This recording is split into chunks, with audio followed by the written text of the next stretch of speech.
उच्च कोटि के महापुरुष थे, बहुत बड़े योगी थे, तमाम योग सिद्धियां उनको प्राप्त थी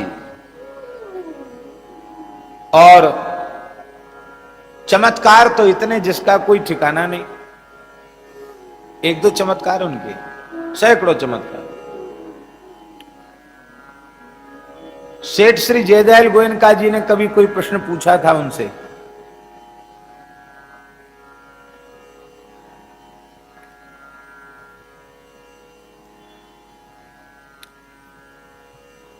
और वो प्रश्न इसी संबंध में था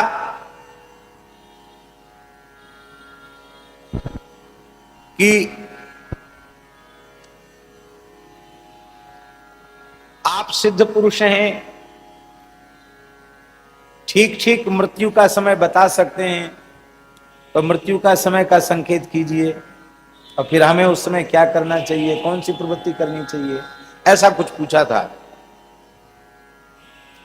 श्री गोविंदका जी ने। और बाबा मुस्कुरा कर रह गए, कुछ बोले नहीं। बहुत पहले कभी पूछा था सेठ जी ने।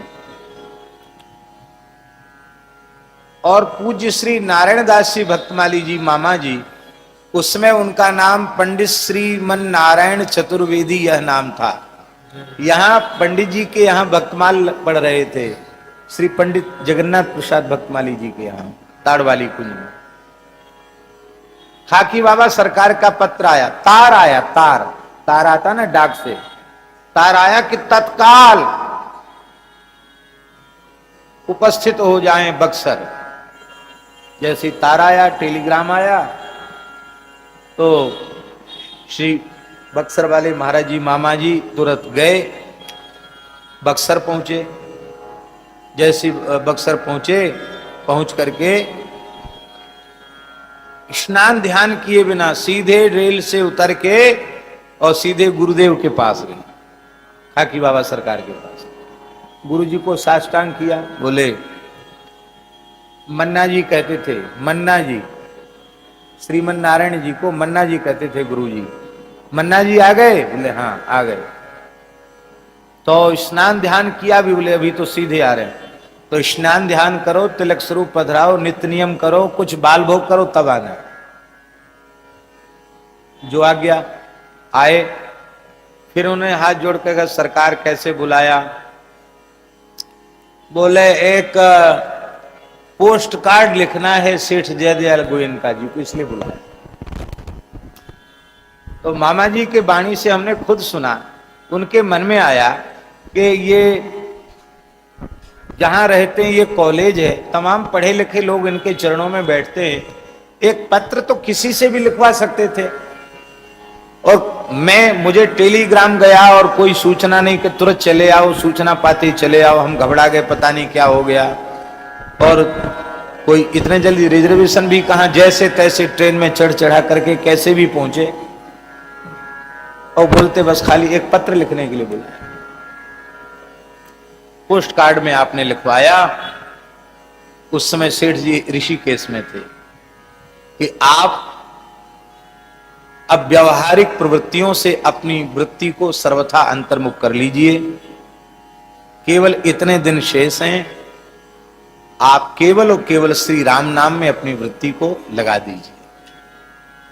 और हमने प्रामाणिक लोगों से सुना है, उस पत्र को देखते ही सेठ जी ने बोलना बंद कर, मौन हो गए और अंतर्मुख हो गए।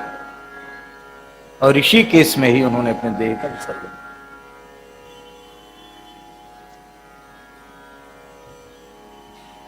एक बेचारी गरीबनी माई का बच्चा मर गया। डॉक्टरों ने कह दिया कि अब ये गया, नाड़ी वाड़ी छूट गई, खत्म, कुछ नहीं, ले जाओ, मिट्टी है। वो रोती चिल्लाती आई बाबा के पास। बाबा लंबे थे पूरे,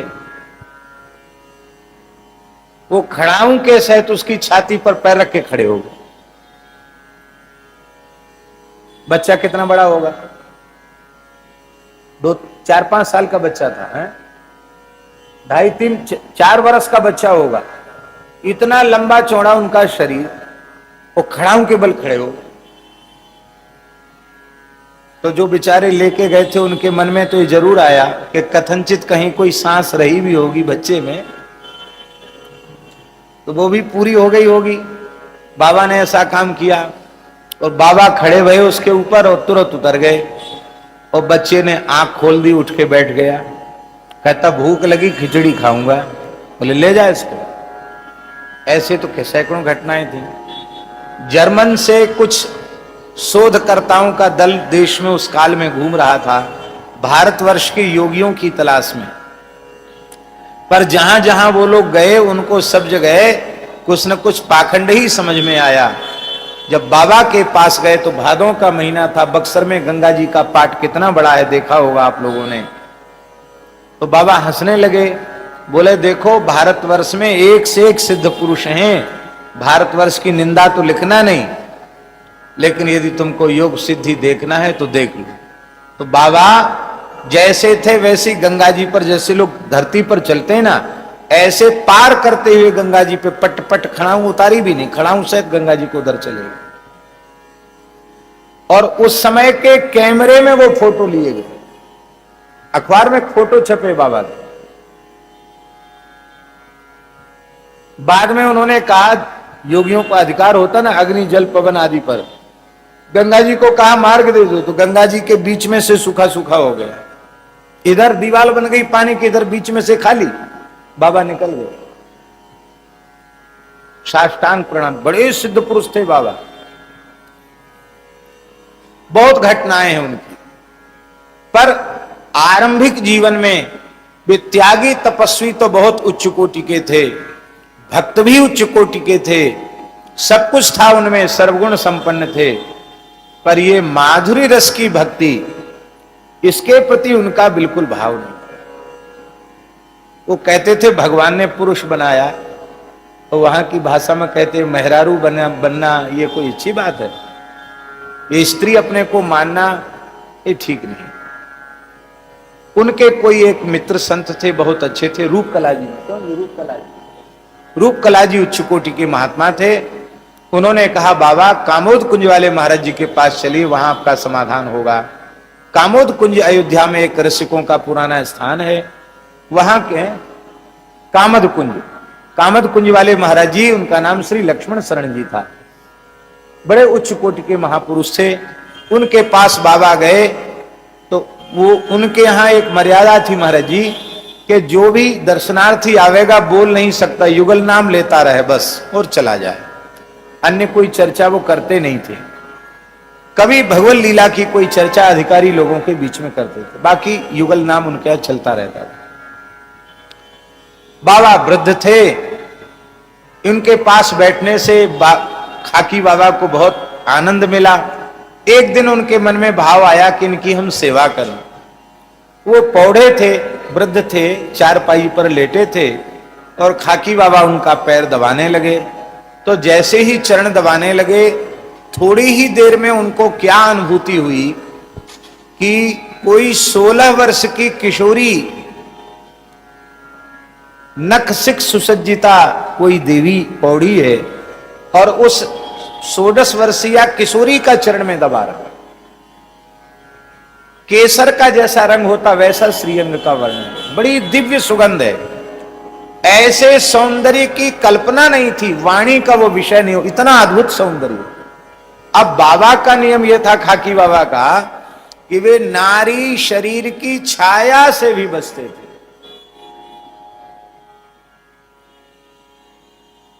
स्पर्श की बात तो बहुत दूर है, छाया से बचते थे। छूने की बात वो कहते थे छूना नहीं, कंचन और कामनी के स्पर्श से बिल्कुल विमुक्त थे बाबा।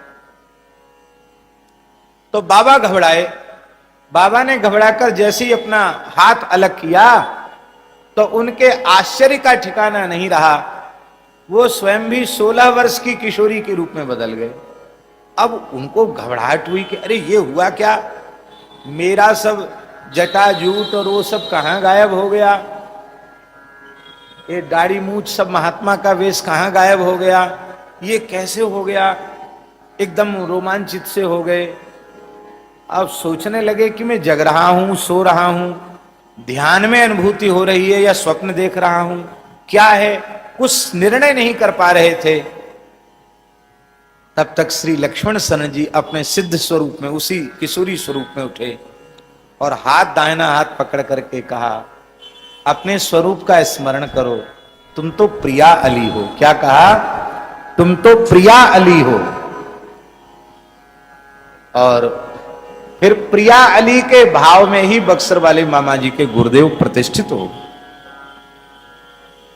और प्रायः हमने ऐसा सुना है संतों से कि प्रिया अली जी के ही स्वरूप का अनुसंधान, उसी भाव में श्री खाकी बाबा सरकार निरंतर रहते थे।